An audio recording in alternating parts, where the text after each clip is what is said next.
ترجمان وزارت خزانہ مزمل اسلم نے وزیر اعظم عمران خان کے دورہ چین کو نہایت اہم قرار دے دیا۔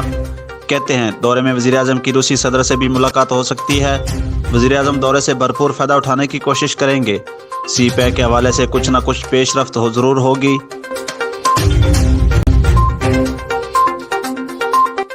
لاہور کے علاقہ مصطفیٰ ٹاؤن عباس بلاک میں چودھری انوار اللہ کی دعوت پر جماعت اسلامی پاکستان کے امیر سراج الحق کی آمد۔ جماعت اسلامی کے سینئر رہنما ذکر اللہ مجاہد عبدالعزیز عابد مظہر جیلانی اور تمام عہدیدار بھی اس موقع پر موجود تھے۔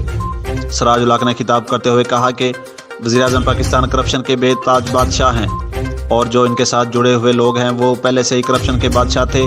وہ کہتے ہیں ہم صادق اور امین ہیں۔ اب ملک میں اتنی بڑی کرپشن اور اتنی زیادہ مہنگائی ہو چکی ہے کہ غریب آدمی خودکشی کرنے پر مجبور ہو گئے۔ جب سے یہ حکومت آئی ہے کرونا ساتھ لے کر آئی ہے۔ اس حکومت نے کرونا کی وجہ سے حج، مساجد، سکول اور کاروبار بند کر دیے اور ملک کا بیڑا غرق کر دیا۔